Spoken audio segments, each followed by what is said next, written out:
manifold just turned up. I took a big risk with this. I don't know if everything's gonna fit. So this is like an old Vinifab one. It is brand new, but it's like an older design. Real cheap, 350 bucks. So I just got it because I needed one, but I didn't want to get a brand new one because they're not cheap. I'm worried that the turbo frame is gonna be too big for this. And also, I'm fairly certain the manifold, the wastegate's not gonna fit either. That wastegate flange on there is like almost hitting the engine mount. Yeah, no, that's not even close to fitting. So for starters, you're gonna have to cut that off and make a new pipe to go round more. This is gonna be very tight. Nah, it's close really. So this compressor housing's hitting dusties. It's never straightforward, eh? That's all the beds. Turbo does look good there though. But yeah, so I guess gonna have to make a spacer for that manifold, I think. Every time, nothing's ever simple. Kind of weird because this turbo is actually not that big. Like if that flange on the manifold was 5mm forward, it would probably fit. It's only just nipping it on the manifold. If I was RFB, I could notch the manifold. Don't want to do that. So, yep, back to the drawing board. It's even worse than I thought. Even the exhaust housing doesn't fit. Is the intake manifold like a different shape or something compared to FDs? This is actually a FD manifold, but I got told there's more room on FC, so that's why I had kind of high hope. Now that I see that, I don't even know if it's going to work at all. I don't even think it's worth modifying this manifold, to be honest. I think no good. Because I suppose if we were talking about putting a spacer on that flange, but I think even then it's going to have to be pretty big. Because like it's hitting here now. That's a big gap. I do not want to buy a new manifold. They're too expensive. I'm over budget. I've gone well over budget on this thing. Oh, there's plenty of room underneath. Yeah. It's just the angle of that flange. Like if it was tilted slightly or forward. Oh well. Get that MIG welder up. We'll be repairing up this dog. That's one hell of a manifold. Alright, so we've decided to make a whole new loom for the RX7. This is the old one. It was just a mess. There were intermittent problems. The colours there weren't even the original Link colours, so it was so hard to try fault find. So already made a start, but here's the new Link loom. This is a Link A loom. So yeah, we're just gonna basically remake it. Start to lay it out to get an idea of lengths for each plug and everything. These rotary looms are actually very straightforward. So this has a Link monsoon. There's not much to them at all, so it should be pretty easy. Not going crazy. This is just, you know, your generic loom. It's not a race car or anything, so this is more than enough. Just had some more things turn up. Got like a grommet there to go on the firewall, so it's all tidy. Injector plugs. Whole lot of plugs here just to make it all legit and tidy. Also just bought new coils. These have inbuilt igniters. That way we can ditch the igniter that was just flopping around here. Just tie these up, and also means we can get rid of the old coils that were there. Once we've got all our lengths sorted, we can start wrapping it and sheathing to make it all tidy. And basically I think we're gonna go run it along here and then tuck it under the manifold nice and tidy. Before it was just all over the show. We're thinking about doing rake hem, but it's not really necessary. Sheathing will be more than enough to make it look tidy. Yeah, just got a bit annoyed at the old loom, how like messy it was, and random things like the fuel pump would be intermittent, intake air temp sensor wasn't working. Yeah, just decided to start from scratch. It's going to be much easier and a lot tidier. I just lopped that off with a 9-inch grinder. Nearly lost an arm, but it had to be done, and I think I've got a plan. And what I'm basically going to do is extend the runners to add more clearance, and also got this 90 for the wastegate. So all going well, we should be able to make something work. I was gonna go to church. So we got Chipperoo here, getting into all this wiring, just starting to branch everything off. He's keen as to do some of this wiring because he enjoys wiring. I definitely don't, so it's good to have him helping out. Yeah, basically just figuring out what wires we need and then pull it all back through and then properly make it, put all the sheathing over it, and then we can bring it back through for the final time. So yeah, just running like wires down this way, because we'll have the boost controller sitting like somewhere over there. We just came up with this cunning idea, which I thought was pretty cool, is we got this factory switch here from the auto adjusting suspension, which obviously is no longer used. So what we're going to do is hook up the boost to this, so that'll be low boost, sport mode, high boost. We on. Also got the coils somewhat mounted here, I think. I'm not finalised, but I'm pretty sure that's where we're going to have them. It was quite hard. There wasn't really anywhere to fit them in these. Tried on the chassis rail, but didn't quite fit properly. Tried up in there and it wouldn't fit, so I think that's going to be the best option. That way, at least the leads to the plugs are going to be easily routed. Loom comes up. Yeah, just have the back. loom coming up there. Plug, plug, plug. 90-degree boots. Easy. Hide the whole loom under that lip there, so you probably won't even be able to see anything. Once the manifold's on, it'll be all tucked under the manifold. Should look pretty nice. Yeah, I'm not stoked on that. That's gonna have to do something about that down the track, but yeah, getting the engine side of it's the main thing first. Okay. Jesus, boy. That's good. That is nasty. Everyone's gonna get confused, eh? They're gonna try like make the suspension handle better, and then it's just gonna have heaps more power. And then that one there, line locker, burnout. Launch control. Full of ideas. It had this switch here, which was the fan override, and it was just flopping away like that. It looked ugly, and I thought, oh, well, we don't need the fan override since it'll be rammed through the ECU. And we thought about putting this as the high-low, and I was like, nah, that's very ugly. So we'll just get rid of that altogether. And hopefully I can find something that covers that. I don't know what used to be there originally. OEM spec, hey. OEM, mate, that's what it's all about. She's all basically laid out now. It's a matter of just pulling it all out. Chipperoo actually does wiring for a living. Makes it handy. Where's your label printer? Hiding. So he's got this very fancy label printer. Boy, that's handy. So yeah, basically we'll decide we're going to label everything with a yellow label, you know, injector, blah, blah, blah, blah. So for each plug, so you know where everything goes. But yeah, that's basically how it's all going to run. It's all going to be tucked under the fuel rail there. All these ones here, these go the two shielded ones go to the CAS. And the rest are just grounds. Intake air temp, which will be up there. TPS. We on. Tidy, brother. Take a bit of time, mate. Pull that out. Lay it on the bench. Put all the sheathing on. Happy days. Yeah. Start working on the stuff in here. Whole bunch of stuff in there. All the relays and stuff. Redo all that. Pop and bang mode. Yeah. Popping Apex seal out the exhaust. Something like that. Bit smaller the way. Way smaller. So yeah, we've got all the heat shrink up here. Got the clear for the labels. We're trying to take this wiring and the gauges out. We've got the cluster out. It's not looking good.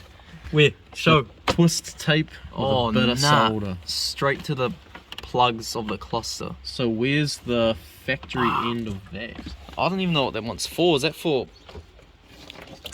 It's like that spliced into one of those gauges, like it's water temp or some, I don't know. Shit, that's bad though. That's all the bads. What the fuck is going on here? Cut it? Yep. You need to cut it. Just don't cut the original one. Oops. Just did. You're gonna have to rewire that in a minute. Oh, is the original one, is that to there? Which makes no sense, because it... So what's that? That's that one, eh? So then we got these two red power ones that go somewhere under the column, I think. Which probably go to ignition, which probably powered up the gauges, I would dare say. I don't know. This is gonna get absolutely blown to bits. Yeah. Don't make me have to buy new FC parts because So brittle too. they're rare. Very brittle. I don't think this comes apart, to be honest. Yes. Look, I can see that join there. I think it's super glued there. 2-piece. Nah, you can do it. I don't want to break it. There's a bolt still in there. No, he's not. It's loose. Pry it open. Oh. Oh, easy. See? Right, what's going where? Oh, nah. Finally, they are gone. All that for 3 gauges. So I've modified this manifold and basically got it jigged up now, and that's where the turbo's probably going to sit. So you can see there it's on a jig, it's not flash, so I just need to put 2 pieces in those runners. Now I also got all these exhaust bits, bellows, V-bands, all sorts. I think there was more somewhere. Basically, I'm pretty pleased with that turbo position. That'll go something like that. This is actually off the chaser now. This is sad that I'm stealing. I've actually taken a few things off that for this, which isn't ideal. This one here, this is a 4-inch alloy pipe. Obviously need to cut that down, but I do want to run a big filter like that. So I'll make something work. I've actually decided to change this to 3.5-inch. It had 3-inch. Rotaries breathe a lot, although this isn't going to be any big power. So what I've heard, it is very necessary to have a pretty large exhaust on these. What I'm starting to do now is mock up this exhaust, and then I'll probably tack it up. That'll be something like that. It's going to be pretty big. It's actually quite a big difference between 3 and 3.5. And then the hardest thing I got, this is for the wastegate to plumb back in. I'm obviously going to do a screamer, and then I'll do a separate pipe to be able to plumb it back into the exhaust, so it's all legal. As for the wastegate, can't see it, but there's next to no room down there, so it's going to be very tricky. Here's a straight section for the downpipe, something like that. How's it going, Chippy? Not bad.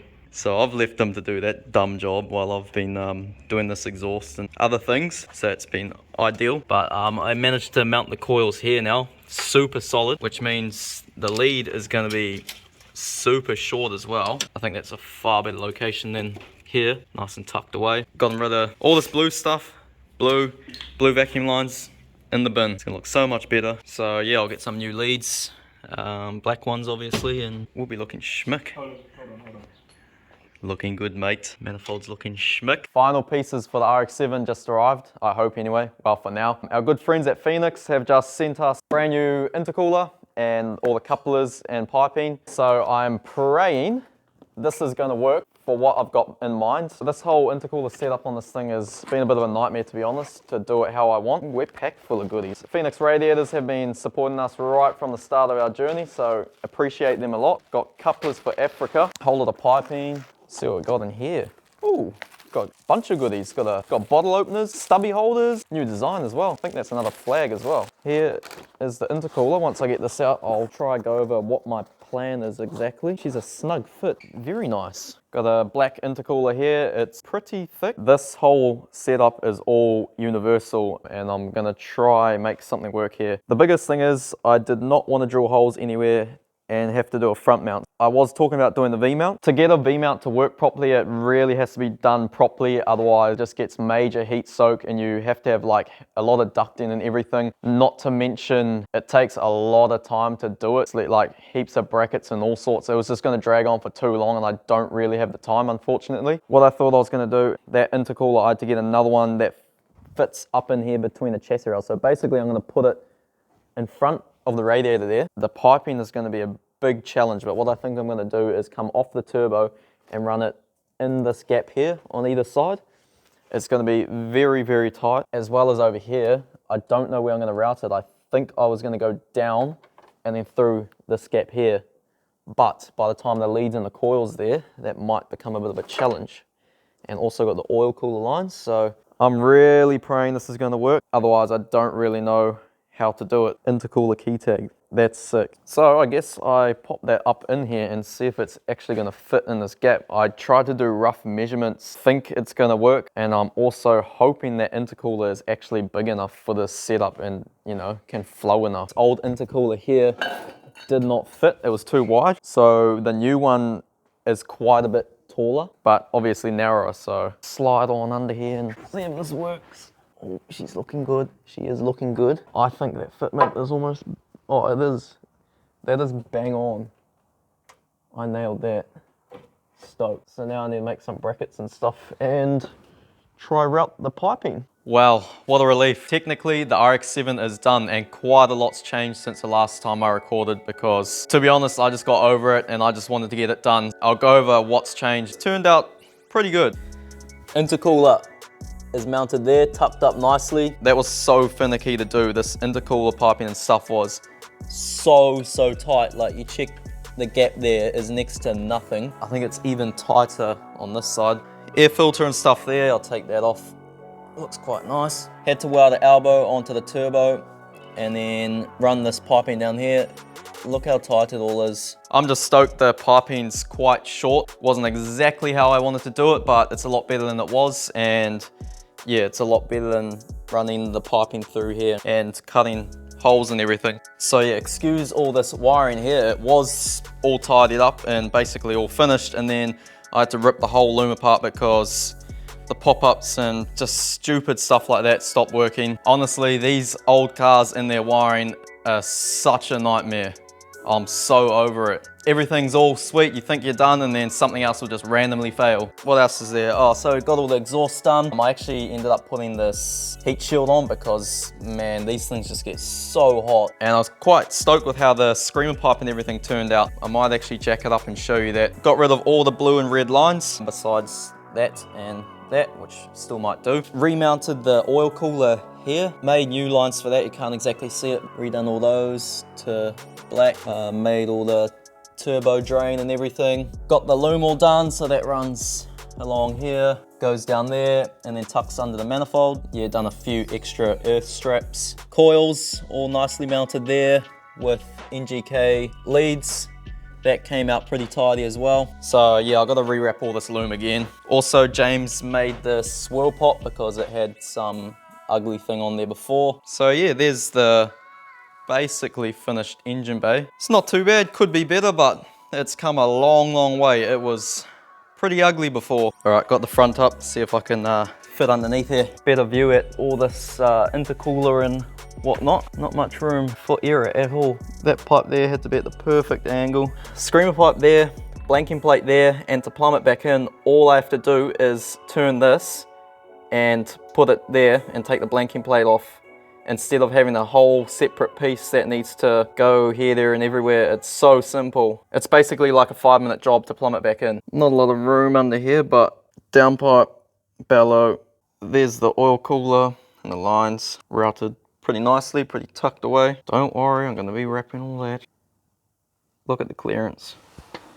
The intercooler was that tight, had to cut the ends off and weld these 90 elbows on just to get it to fit in between the gap. It couldn't have been any closer. If this intercooler was like 5 or 10 mil wider, it wouldn't have worked, or narrower for that matter. Mounted the boost controller up there, and the lines just run straight down to the wastegate.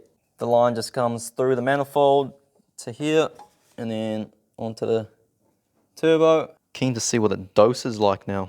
Been a long time coming, got wires everywhere, but we're just gonna make sure it's gonna work. It's either gonna work or there's gonna be a huge backfire because the coils are the wrong way around.